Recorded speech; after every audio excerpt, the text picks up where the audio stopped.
BSNL users ஃப்ரீயான OTT platforms நீங்க subscribe பண்ணணும்னு நினைக்கிறீங்களா? ஸோ அதுக்கான சரியான நேரம் தான் இது. பிஎஸ்என்எல்லே பார்த்தீங்கன்னா இதுக்கான ஆப்பர்ச்சுனிட்டியை கிரியேட் பண்ணி கொடுத்துருக்காங்க. ஜஸ்ட் ஒரு ஓடிடி பிளாட்ஃபார்மில் சைன் அப் பண்ணுறது மூலியமாகவே நீங்கள் வந்து ஃப்ரீயான டிவி சேனல்ஸை வந்து என்ஜாய் பண்ண முடியும். வாங்க வீடியோக்குள்ளே போகலாம். டிஸ்பிளேல தெரியுது இந்த வெப்சைட், நோட் பண்ணிக்கோங்க. இந்த வெப்சைட்குள்ளே நீங்கள் போகிற மாதிரி இருக்கும். போனோடனே பார்த்தீங்க அப்படின்னா ரொம்ப சிம்பிளாக அங்கே வந்து ஒரு மூணே ஆப்ஷன்ஸை நீங்கள் சூஸ் பண்ணால் போதுமானது. ஃபஸ்ட்டு விஷயம், இந்த வெப்சைட் கொஞ்சம் ஸ்லோவாக இருக்கும். அதை நல்ல மனசுக்குள்ள ஞாபகம் வச்சுட்டு அதை ஸ்டார்ட் பண்ணுங்கள். லேகன்சி இருந்தாலும் இதில் வந்து நீங்கள் ஸ்டேட்டை வந்து சூஸ் பண்ணுற மாதிரி இருக்கும். அப்புறம் பார்த்தீங்கன்னா மொபைலா கம்ப்யூட்டரா அப்படிங்கிறத வந்து நீங்கள் சூஸ் பண்ணும்போது ஐபிடிவி மொபைல் அப்படிங்கிறத சூஸ் பண்ணிக்கோங்க. இப்போது உங்கள் பிஎஸ்என்எல் நம்பரோட 10 டிஜிட்டை வந்து இங்கே நீங்கள் என்ட்ரு பண்ணுற மாதிரி இருக்கும். கண்டிப்பாக ஓடிடி வெரிஃபிகேஷன் 2 முறை நீங்கள் பண்ணுற மாதிரி இருக்கும். அதனால் பிஎஸ்என்எல் சிம்மை வந்து ரெடியாக எடுத்து வச்சுக்கோங்க. இப்போ இங்கே வந்து பிஎஸ்என்எல் நம்பரை வந்து போட்டதுக்கப்புறம் உங்களுக்கான ஓடிபி வரும். ஓடிபி கொஞ்சம் ஸ்லோ ஆகுது. நாங்கள் வந்து ஃபேஸ் பண்ண வரைக்கும் ஒரு 2 to 3 மினிட்ஸ் நீங்கள் வெயிட் பண்ணுற மாதிரி இருக்கும். இன்ஸ்டெட் ஆஃப் வந்து ரீசென்ட் பண்ண சொல்லுங்கள். ஸோ பழைய ஓடிடி ஏதாவது ஸ்டக்காக இருந்தாலும் வந்துடும். ஸோ இது வந்ததுக்கப்புறம் பார்த்தீங்கன்னா உங்களுக்கு வந்து ஓடிடி என்ட்ரு பண்ணோன்னே பார்த்தீங்கன்னா கன்ஃபர்மேஷன் ஆப்ஷன் வந்து கிடைக்கும். நீங்கள் வந்து ஒரு அக்கௌண்ட் இதில் வந்து கிரியேட் பண்ணிட்டீங்க. அதாவது ஐஎஃப்டிவி அக்கௌண்ட்டை வந்து கிரியேட் பண்ணிட்டீங்க. இப்போ என்ன பண்ணுறீங்கன்னா ப்ளே ஸ்டோர் போங்க. அங்கே வந்து ஒரு சூப்பரான ஆப் இருக்குது. இந்த ஆப் எல்லாத்துக்குமே தெரிஞ்சது தான்.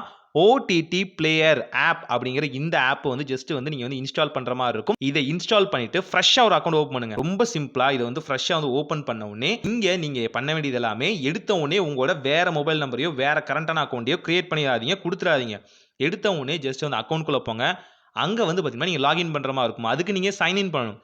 ரொம்ப சிம்பிளாக அந்த அக்கௌண்ட்டோட ப்ரொஃபைலை வந்து டேப் பண்ணிவிட்டு அங்கே வந்து சைன்இன் அப்படிங்கிற ஆப்ஷன் இருக்கும். அந்த சைன்இன் அப்படிங்கிற ஆப்ஷன் வந்து நீங்கள் டேப் பண்ணுற மாதிரி இருக்கும். டேப் பண்ணிவிட்டு நீங்கள் ரெஜிஸ்டர் பண்ணீங்க பார்த்தீங்களா அந்த பிஎஸ்என்எல் நம்பர், அந்த பிஎஸ்என்எல் நம்பரை இங்கே வந்து நீங்கள் கொடுக்குற மாதிரி இருக்கும். இங்கேயும் ஒரு ஓடிபி கன்ஃபர்மேஷன் கிடைக்கும். இந்த ஓடிடி கன்ஃபர்மேஷன் ஜஸ்ட் பார்த்தீங்கன்னா நீங்கள் என்ட்ரு பண்ண மாதிரி இருக்கும். 10 டிஜிட் நம்பரை கொடுங்க, ஓடிபி வரும். கன்ஃபார்ம் கொடுத்தோன்னே பார்த்தீங்கன்னா உங்களுக்கு வந்து அக்கௌண்ட் வந்து கிரியேட் ஆயிரும்.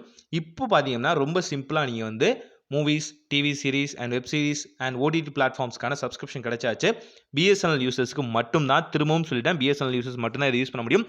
மற்றவங்க சப்ஸ்கிரைப் பண்ணி தான் பார்க்குற மாதிரி இருக்கும். ஸோ இங்கே வந்து நமக்கு தெரிஞ்ச ரீஜனல் சேனல்ஸ், நிறைய சேனல்ஸ்க்கான ஆப்ஷன்ஸ் எல்லாமே கொடுத்துருக்காங்க. ஸோ இதை பற்றி டீட்டெயில்டான ஒரு வீடியோ வந்து நம்ம வந்து ஆஃப்டராக மேக் பண்ணுவோம். ஸோ இப்போ ஜென்ரலாக பார்த்தீங்க அப்படின்னா நீங்கள் என்னென்ன விஷயங்களை இதில் வந்து அக்கர் பண்ண முடியும் அப்படின்னு இருக்கலாம். இதில் TV channels, live TVS and TV shows and all Indian shows வந்து நீங்கள் வந்து வாட்ச் பண்ண முடியும். நிறைய ஃப்ரீயான சேனல்ஸும் வந்து நீங்கள் கொடுத்துருக்காங்க, லிஸ்ட் அவுட் ஆயிருக்கு. ஸோ சில சேனல்ஸ் பார்த்தீங்கன்னா கொஞ்சம் லேகன்சியோட தான் ஒர்க் ஆகுது. அந்த லேகன்சி உங்களுக்கு ஓகே அப்படின்னா ரொம்ப ஃப்ரீயான சேனல்ஸ் வந்து நீங்கள் ஜாலியாக எங்கேயே பார்த்துக்கலாம். அண்ட் ஆல்சோ பார்த்தீங்கன்னா இதில் வந்து கொரியன் சீரீஸ், பிடிஎஸ்க்கானது சின்ன சின்ன விஷயங்கள்லாம் வந்து ஆட் பண்ணியிருக்காங்க. அது சில பேருக்கு பிடிக்கலாம். ஆல்சோ பார்த்தீங்கன்னா கிட்ஸுக்கான கார்ட்டூன்ஸ் ப்ளஸ் பார்த்தீங்கன்னா கிரிக்கெட் பிளேயர்ஸ்க்கான லைவ் டிவி சேனல்ஸும் பார்த்தீங்கன்னா இதில் வந்து அடக்கமாக இருக்குது. கண்டிப்பாக பிஎஸ்என்எல் யூசர்ஸ்க்கு இது ஒரு நல்ல ஆப்பர்ச்சுனிட்டியாக இருக்கும். ட்ரை பண்ணி பாருங்கள். இதோட ஃபர்தர் வீடியோ அடுத்தடுத்த அப்டேட்டில் சொல்கிறேன். ஒரு நல்ல மாற்றம் இனிதாய் நடக்கட்டும்.